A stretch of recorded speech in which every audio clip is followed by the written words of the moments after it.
Our dearest head teacher one, officer in charge, Mrs. Eleanor V. Honrales, to our all master teachers, fellow teachers, and pupils, good morning. For today, we are going to have the Values Restoration Program, which is talk about the godliness and holiness. So I am Mrs. Marian M. Dowd, and I will discuss this to you for today.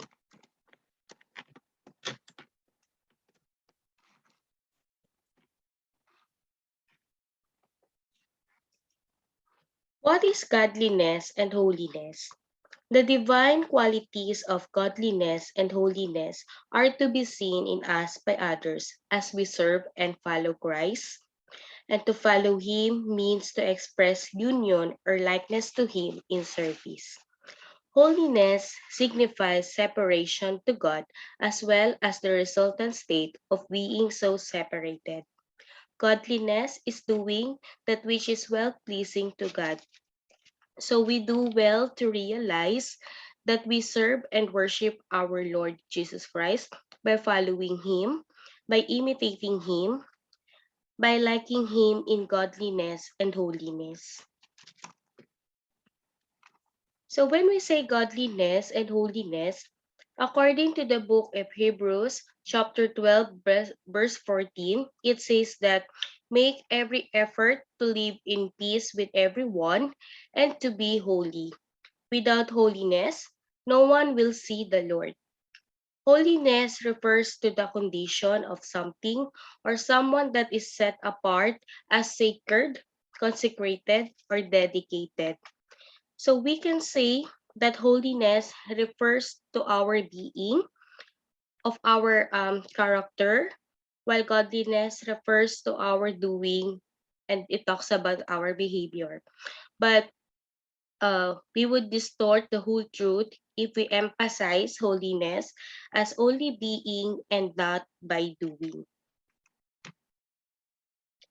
Why is godliness and holiness is important? Knowing God and His holiness affects us in three ways. First, knowing God and His holiness profoundly deepens our love and thanks and appreciation of what Jesus did for us. Second, God is holy and despises all sin. And last, the biggest obstacle humanity has in knowing God is that we're not holy.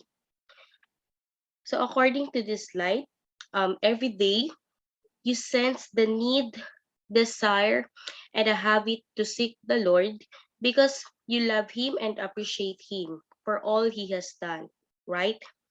You can't have a godly life without a good prayer in life, and it keeps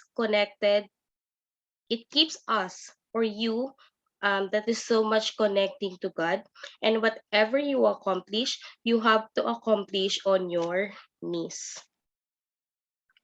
So let us have our prayer about godliness and holiness. Let us always remember that we are in the holy presence of God. In the name of the Father, the Son, and of the Holy Spirit. Amen.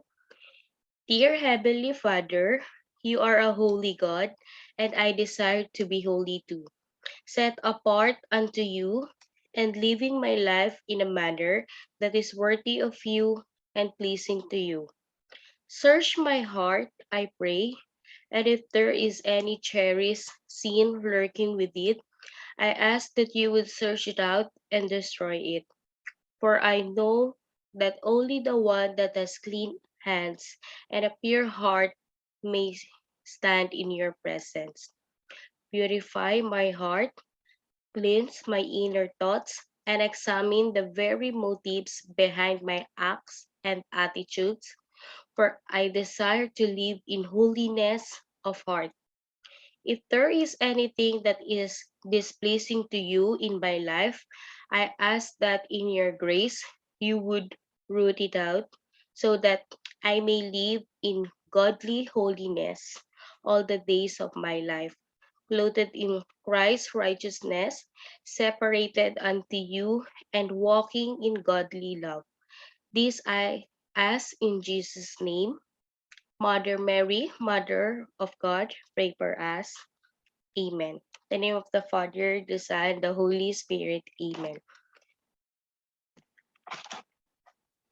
According to the research that I've found in the internet, these three quotes caught my attention. And it says that God does not exist for the happiness of man. Man exists for the holiness and glory of God by Alan Davis. And for the next quotes, for godliness is not the consequence of your capacity to imitate God, but the consequence of the capacity to reproduce Himself in you, not self righteousness, but Christ's righteousness, the righteousness which is by faith, by W. John Thomas. And last, nothing whatever pertaining to godliness and real holiness can be accomplished without grace, by Saint Augustine. So before I leave this presentation, I know that if we are about to do this, being uh, holiness and doing the godliness thingy, if we are about to do this, we are very, or it would be more desirable to know um, what is the real meaning of godliness and holiness. So let us always remember the presence of God that we have in our inside. So thank you so much for listening. Stay safe and God bless. Thank you.